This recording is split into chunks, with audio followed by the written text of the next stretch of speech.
Hey, this is comedian Dale Harrison, and you're watching Mr. Media. I'm Bob Andelman, and this is a Mr. Media interview. You can see, hear, and read more than 1,000 of my previous celebrity interviews at MrMedia.com. That's MRmedia.com. Subscribe to the show on YouTube, iTunes, Apple News, Google Play, or Stitcher, and follow us on Twitter or Facebook. On today's show, I'll talk to comedian Del Harrison. Stick around.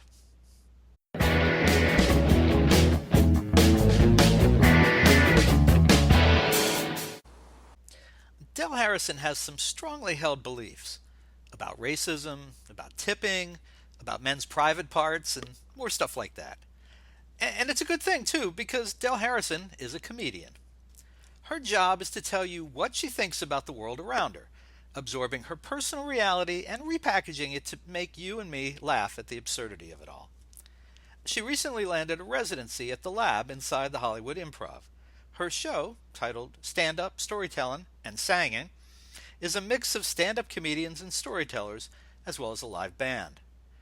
To find out when she'll be on stage there or in your town, please check out her listings at the website delharrison.com. And that's one L in Del. Now, I watched a few minutes of Del Harrison video on her YouTube channel and burst out laughing.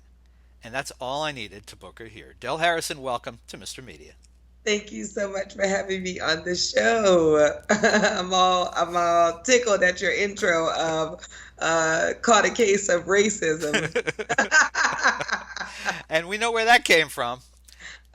Yeah. Straight out of the act. I know, but the thing I got to ask you about, and the thing that made me just burst out laughing, I had headphones on, I'm watching the YouTube channel. You started talking about tipping, right? Yes. And you have some pretty strong opinions about how some groups are better tippers than others. How do you, how do you come to that? And I'll leave it up to you if you want to point out what groups you're talking about. Oh, you mean the white males that have tipped me so deliciously throughout my career as a former waitress? Yes. Now I want to say this. Black males tip better in the strip clubs. Okay. But when we're talking about restaurant tipping, I worked as a waitress, and it surprised me because I just was I was new to waitressing full time, just before I just stand up, because I told you I was a tech support before, so I wouldn't even think of a waitress job before, but running to your people like, oh my God, they seem so cool, and leaving the table feeling like a South Carolina white woman with a Confederate flag in her hand. Like, I know y'all, we wasn't cool, we vibing the music and singing tunes, and after that, I don't have not $1 on the table on a $300 and something bill. And this has happened repeatedly, you know what I'm saying? So of course I'm feeling like now after that, when they started coming in, I'll be like, oh, right over there, this section is closed, you know what I'm saying? Because I got to get my money. Where do you think that comes from? Why don't they tip better? I think white kids, Asian kids, I think they're taught to tip little, when they're younger. I remember when my mother used to tip, I would be like, why? I could not understand, why, I'm thinking of me, because I'm an only child, and my mother's like, no, we're going to leave the money there for them, so, but I still did not get that as as a Black female until I started working at restaurants. And then I would be like, oh, now not only do I tip generously, whether the service is good or bad, because I've been there in that position before, and I know you could be having a bad day. I know that they have to get their money, but I think that generally when I see white kids come into restaurants, their parents is like, oh, no, honey, I'm going to let you leave the tip. They're training them right then and there to give that money, so then I would have a group of white kids come in and they tip me higher than the table of ethnic adults that's sitting right next to me. You know what I'm saying? So I would be like, no. I'm gonna have to stick to the whites when it comes to serving tables. ethnic adults, huh? Whites and blacks over 40, because blacks over 40 are white too. Okay, so Now, what do you think that is? Is it a lack of respect for people, working for tips, or is it just I want to keep my money? I think it's a lack of knowledge for what it is, because Indians are horrible tippers too. So, and when I speak to Indians, well, some of them, but the few that I've spoken with, they feel like you shouldn't even be working this job, so don't even be worrying about making all of your money with tips. You should have a regular job, because of course they go out after, you very rarely run into an Indian waitress unless you at an Indian restaurant, Hmm. so they don't support those jobs, and they're like, don't, we're not, we're going to give you the bare minimum, basically the 10%, and now my mom is like trying to pay off her house, so now she's like back to the 10%, Oh, so but I think what it is as a black female in her 20s that was not tipping people at the time. One, it was my karma, okay? Then two, two, it was my lack of knowledge for that position, and them only making $2.13 an hour. Now it's like five, and it raised it up to like eight when you're not working tables. The lack of knowledge of how low the money is and how this is customary in our culture, that that people live by tipping. so that gives us an entree to go to this other big topic for you, which I kind of hinted at the introduction, which is racism, which is there's a little bit of that in talking about tipping, and I'm being very careful, not so much to myself single out any groups, but because I may have family members who are watching and who might be. I don't want to say. We can talk off the air about that. Um, but would you say, I mean, in the last 8 years, and I'm guessing you have continued to be African American through those 8 years and before that you weren't Anglo before that, you, you, I'm actually Anglo now. I'm actually honorary Anglo now. well, I'm okay. Good. I'm glad to hear that. Then I'm very interested in your thoughts on this. Has racism changed in your view over the last 8 years? Has having an African American president, has that affected uh, you know racism in America? Um, I want to say racism in America is, you know, everything affects it. African American president, female president, white male running. I mean, this country was born on racism. You know what I'm saying? That's what has built this country, from Columbus thinking he was somewhere else and discovering the wrong, and then the Indians being here and them killing them all off, and then the blacks coming by slave trade, and the Vietnamese coming by sex slave trade, and I mean, this country has just been born on on hardcore racism, and it just, it's up to us, the people, to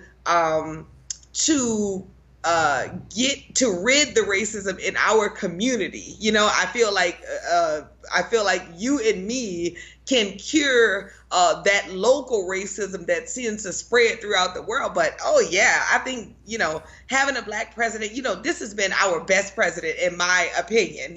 Just the Obamacare and the gas prices and the student loan cap with the interest and the debt forgiveness and the car industry and the Wall Street industry. I mean, we've had some significant strides with this president, and people will still be like, they hate Barack Obama. And I'm like, I don't understand what that is, but it's purely race, and it's taught. And and I even have a joke about it, but where I'd be like, remember the old school racism, with it was just so much fun back in the day when you could, you and your white girlfriends could look at some Asians and be like, oh, they all look just alike, girl. And then your white friends walk off and you be like, girl, they stink. You know what I'm saying? And then your white friends be like, girl, I don't care about their skin. I would never want that nappy hair. And then the other white girl be like, and her father is not even there.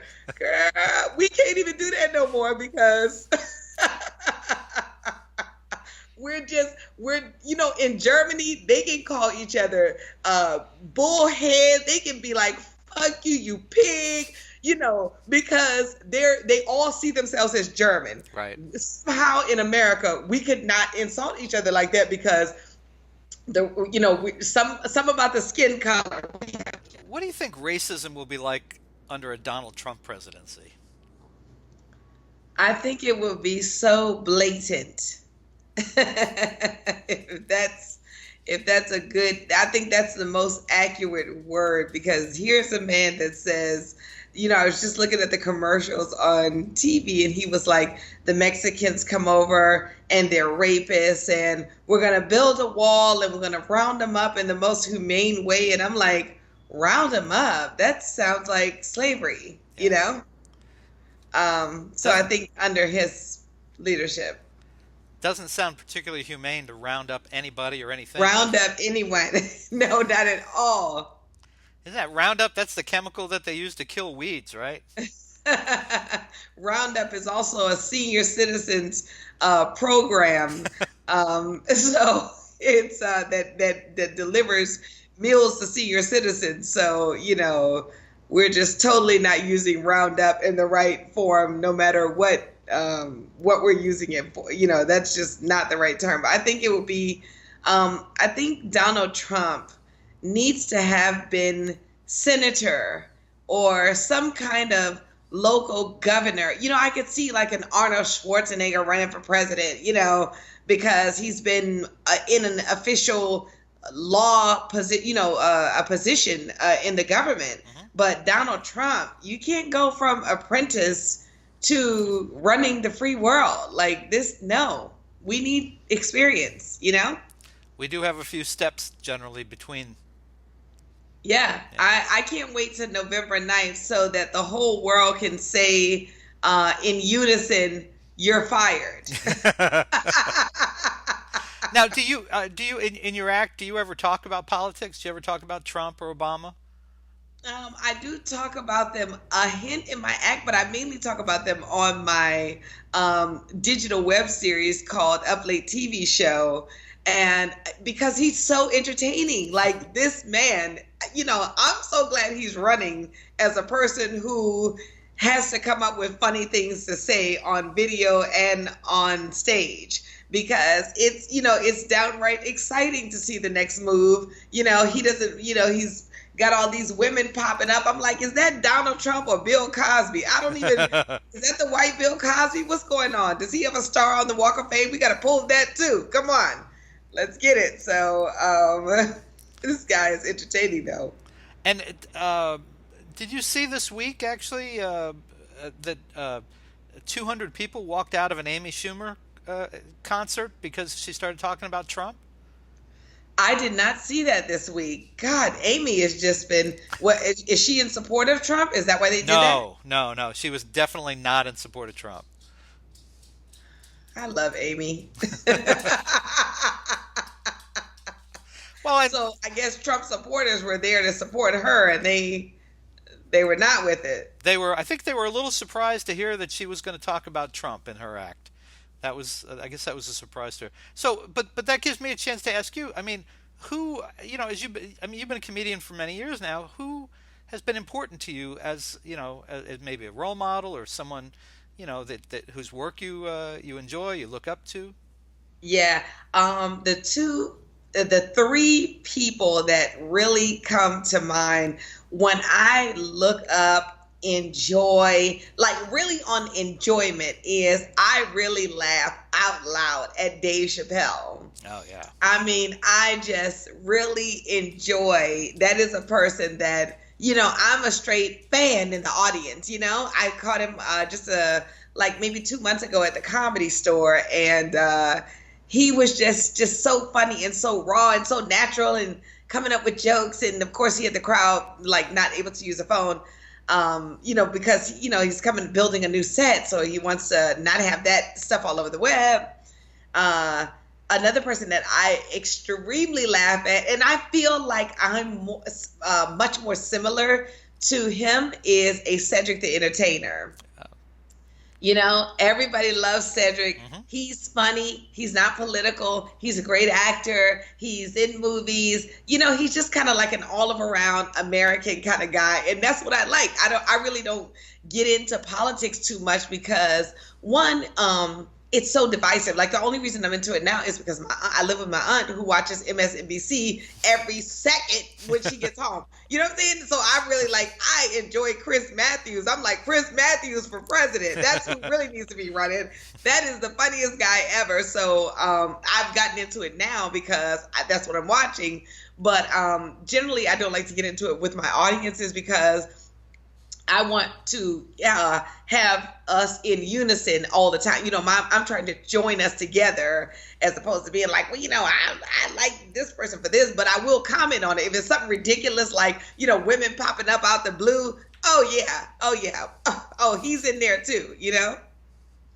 And then Wanda Sykes, that's my third person. I love Wanda. I loved Wanda. I fell in love with her when she was on the Chris Rock show.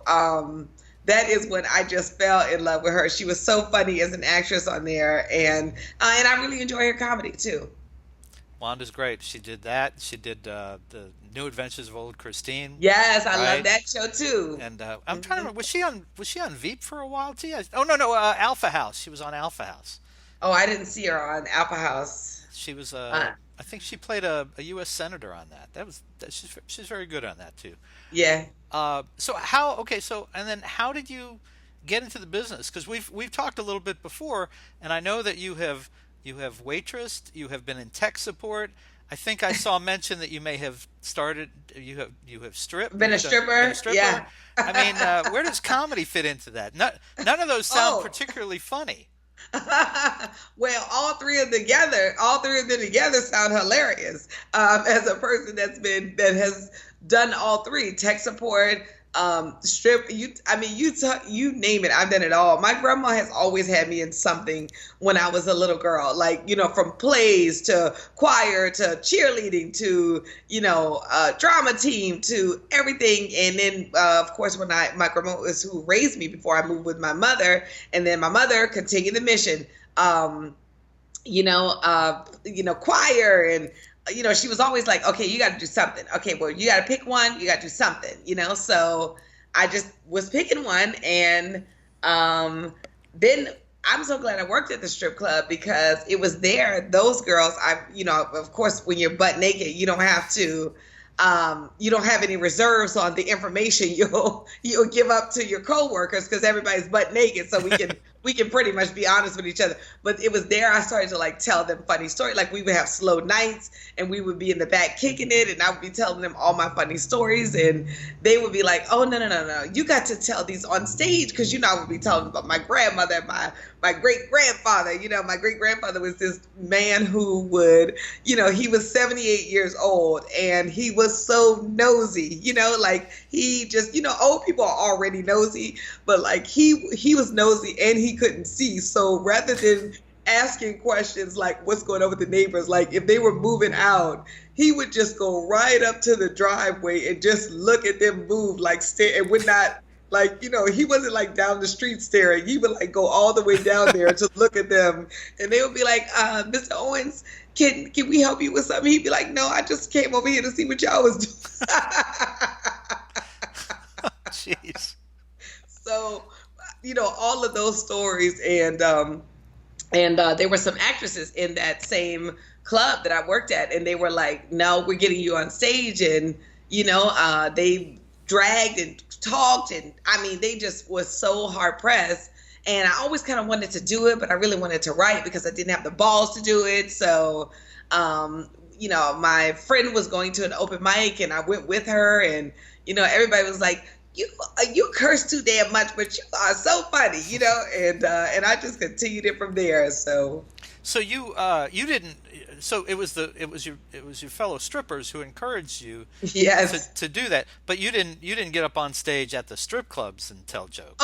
Oh my God, no. That's what I wanted to clear up. Yeah, because No. my limited experience over the years with the strip clubs, and I've been married a long time now, so I haven't really done a lot of it in recent years. But those were always kind of sad places. You didn't see a lot of men smiling and laughing and a lot of women either. That none of the women ever looked too happy. So I thought when I heard that you had kind of started in comedy when you were stripping, I thought I must be missing something here. Oh, no, people are laughing and talking at a strip club, but it's not with each other. The Yeah. girls are laughing at the guys from the green room, and the guys are laughing at the girls in the car. Okay. We're all like this, it's really a fantasy world. You know what I'm saying? Like when I even tell people, like one time I was at the club, and this guy, this older guy, that I would see all the time, he walks up to me, and I started working at the strip club, and then I got fired from my tech support job because me and the boss, we hated each other. And then I was coming there more often, because I didn't have a job then. And he was like, "Oh God, sweetheart, I'm starting to see you up in here every night. What's going on?" And and I couldn't say this to him, but I was thinking to myself, I was just getting ready to ask you the same thing. Like, like I see I'm not the only one with low self-esteem up here. What's going on with you? Now, I just thought of somebody else I want to ask you about. We were talking about comics before. What about someone like Leslie Jones, who? I love Leslie Jones. Now that is another funny lady, and I really appreciate, yeah, let me tell you why I appreciate Leslie. She works hard. She is so funny, and she is not the typical beauty. She's still a beauty in her own right, but she is not, she's not Kerry Washington that made it to SNL. She is Leslie Jones, and you talk about, Grace Jones' distant cousin, you know what I'm saying? That made it to SNL. And that's why I really love her story. She worked hard, and it paid off in the biggest way, and she waited behind a lot of people, Right. even though she had been doing it longer. So that's why I really love her. And then her comedy is just so funny. She doesn't have she is a similar, she's in that Cedric the Entertainer line where she's not going to go too political. She's going to talk about, she's going more autobiographical where she's talking about her life. So I love that. Have you ever crossed paths with her through the years? Yeah, yeah. And I gave her one of my T-shirts. And Leslie, I just want to say, I want to see you in one of my T-shirts. Damn it! That's one of the Hot Chicks T-shirts. Yeah. Yeah. Okay. Yeah. Yeah. I mean, I admire her a lot because she's not a young kid. It took her a long time to get her shot, and she's, best anyone can tell, she stayed true to who she is. Every time Yes. you see her, she's, no matter what character you're still looking at, it's still Leslie Jones. It's still Leslie Jones. Yeah. And, they hired her to write for Sashir. So, and then, popping up, she's in a lot of the scenes now. So, that's what I mean, I really love, she stayed true to herself.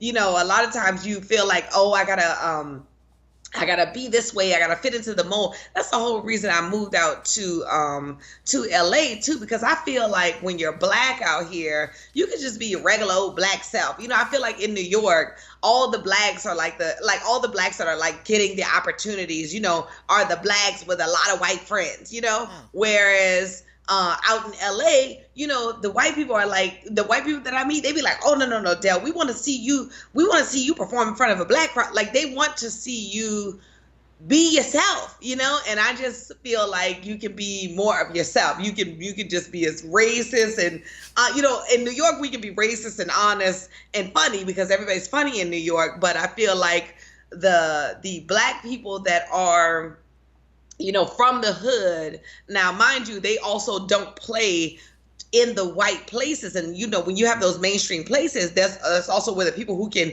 put you on another scale where you can make, see a financial increase from your efforts. I feel like, a lot of the blacks aren't playing there, but also it's because when you're going into those places, it's, everybody is just like, oh, I grew up in an all Jewish, I grew up in an all this, it's never like just this, black, regular black person, Mm-hmm.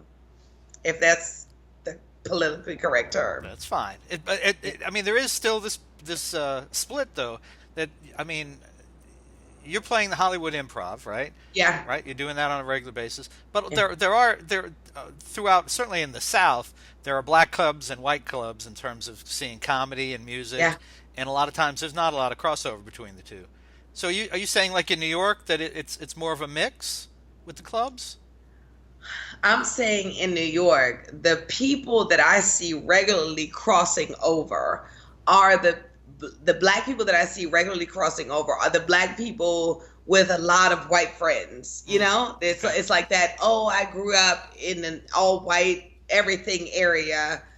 You know, all white friends areas. Like, you know, when you see the blacks, you know, there's no black comedy clubs in New York. I think there's one.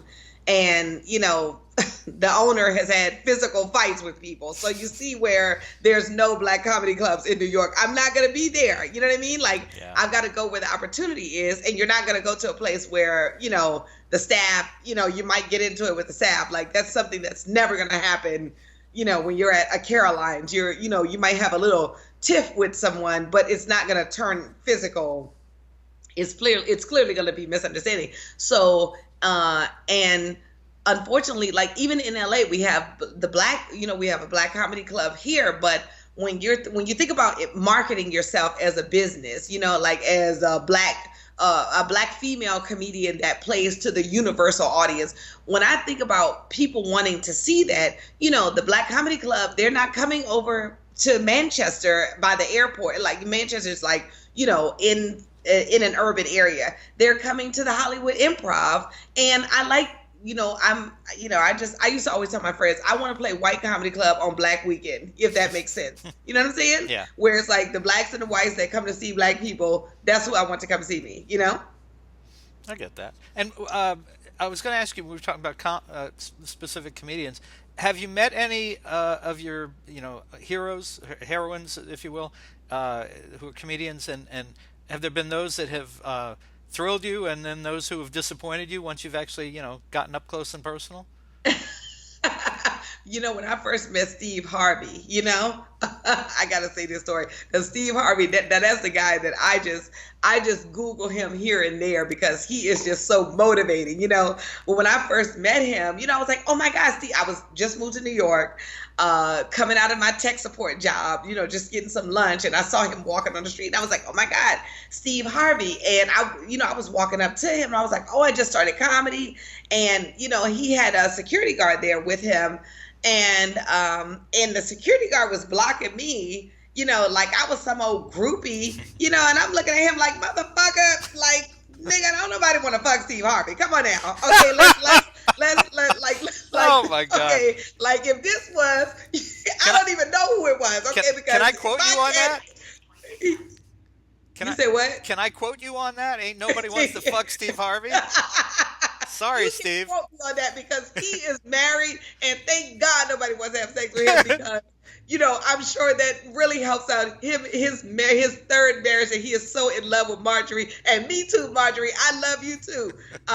But you know, he was taken back, but I was like, I was like, well, I don't want to touch him. I just want to say hello and just say, you know, how are you? And I'm doing comedy too. And he was like, oh, you just started doing comedy? And he was like, well, how old are you? You know, and I was like, oh, I'm 29, you know. And he was like, okay, well, hang in there. Here, baby, you know. So I was like, hang in there. He was like, yeah, you know, hang in there. So once he said that, I could see right then and there, it was a tough day for him. You know what I'm saying? Like, it was a bad day. And now that I look back on like 12 years, like, you know, I've been doing comedy 11 years, I really appreciated him taking the time to tell me something motivational because it is tough in this business. You know, you about to experience some serious rejection. So I appreciated that. But that, you know, and then when I met Eddie Murphy, let me tell you when I met Eddie Murphy. Oh my God. Oh God. I hope I never get, well, I hope I blow up, but I hope this doesn't come back to bite me. But you know, I'm at the Laugh Factory and I meet Eddie Murphy. Now, mind you, I only been doing comedy like 7 months. So, okay, so I think I'm the shit then. Okay. Once I have the confidence, you know, so I see Eddie Murphy. I was like, oh my God, Eddie Murphy. Any advice for the next young star, you know? And he was like, yeah, never take anybody's advice.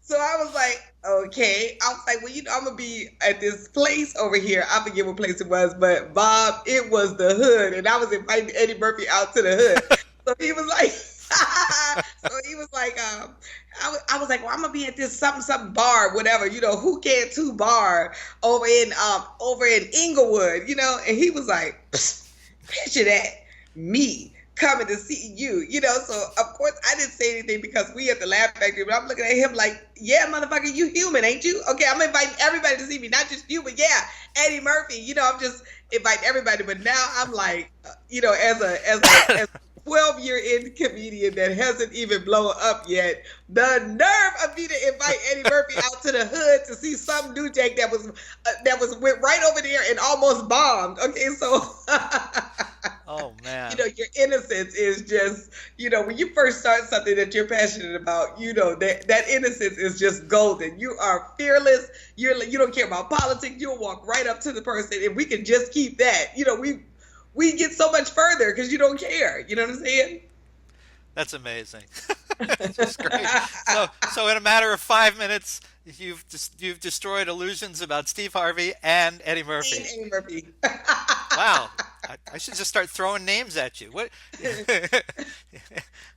the Entertainer was Right. cool as I don't know what. He hosted. I just was in this big old the American Black Film Festival comedy wings competition in Miami. I was one of the finalists, and Cedric the Entertainer was a host, so we got to meet there.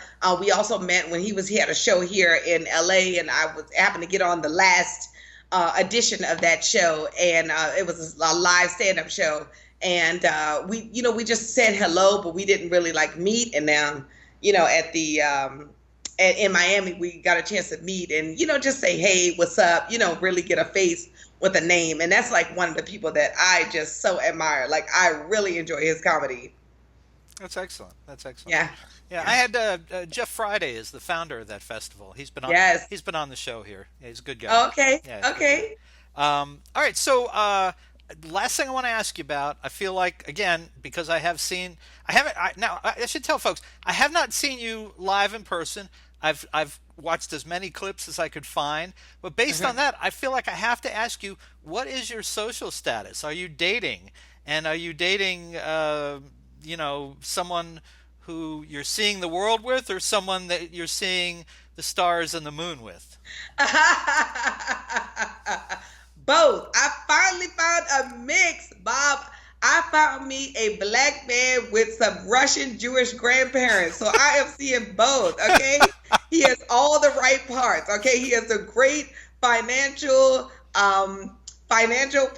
He is very black from the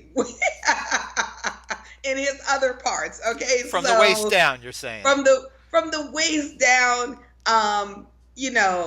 there lies the stars and the moon. I finally found it. But he has a white upbringing, so that's why we're gonna last, because I need all my black males to have a white upbringing. Okay, I need fathers for my kids. Well, I need one father for my kids. Okay, so and so he's a good tipper? He's a great tipper, because don't forget I said, I did say he was Russian Jew, raised by Russian Jews. Yeah. But no, great tipper, because, he's basically a white man inside. You know what I'm saying? I mean, he's almost your complexion, but, his values, I got to talk. He forgets he black sometimes. He forget I'm black sometimes. Where he would be like, y'all, he'll look at us. When he sees some black shit on the news, Bob, he'll be like, y'all. I'll be like, y'all. But look, it works for me, because dating a part white man, I can get all my white aggression out, Bob. I'll be like, because I know you people don't like to get emotional around here, but I'm just going to tell you how I feel, He'd be like, all right, now keep those black emotions under control, because you know how emotional y'all get. It's great. That's awesome. I'm really glad to hear that. Thank you so much. All right. So as we wrap up, folks can see you at the Hollywood Improv. Yes, October 29th. You can see me at the Hollywood Improv. Also, to check me out on DaleHarrison.com, because I've got my digital web series, Up Late TV show that I host with Shaw Hayes and I'm talking about everything that is in the news. Michelle A just had her movie come on Lifetime. Donald Trump and his 12 hoes popping up. I'm commenting on it all. So that's where you check me out on my, if you just Google me, DellHarrison.com, then everything that I'm doing will come up. All right. I got to ask you, I hadn't thought of it before, but so we're recording this about 3 weeks out from the presidential election. So Donald Trump's still very much in the air as we talk. Now, if one of those 12 women that had come forward and said that he had sexually assaulted them, if one of those women had been African American, what do you think the result would be? Would that have affected him, his 34% of people that like him no matter what? I mean, there's been a lot of talk of some racism perhaps supporting him. I don't. Would that have helped him or hurt him? I guess I'm asking. I think it would have did him just the same, because his personality is the thing that hurts him the most. It's really not, you got Bill Cosby with 55 women coming out on him, and he still got supporters. So Donald Trump would definitely have the supporters no matter the race of who he's assaulted, but his personality just is so insulting to watch. He's gonna say something racist, he's gonna say something sexist, he's gonna, this is the white male that we fear as ethnic people being in power, because he does not have a clue of how it is to be out here with the real people. You know what I'm saying? Like, and I think poor white people, I think they better fear him too, because it's not a race thing. It's a he does not like the people at the bottom, so yeah, Donald Trump. I mean, Omarosa, we'll see what happens with her, because she's still backing him, No, I think she's got a job with him, so she's cashing checks. So I was going to say, I want to find out how many people who keep coming out to support him are on the payroll, and then how many aren't, because I'm figuring most of them are on the payroll, and once he stops paying them, we'll see what they have to say about him. Yeah. All right. Well, listen, folks, you can see stand-up comedian Del Harrison at her regular gig at the Lab at the Hollywood Improv, or on the road at a comedy club near you. The website is DellHarrison.com. Are you on Facebook, Twitter, things like that? I'm on everything, and I am Del Harrison. So follow me on whatever site you're on. I'm on. I am Del Harrison. And it's Del Harrison who said those things, Eddie Murphy and Steve Harvey. Don't come looking for me. Bob made me. I just throw out the questions, and I catch whatever comes out. Del, I love you, Eddie. I love you, Steve. We've had a full afternoon together with some technical stuff, and I appreciate your patience and working through it. And delightful to meet you. And thanks for being on Mr. Media today. Thank you so much, Bob, for having me on Mr. Media.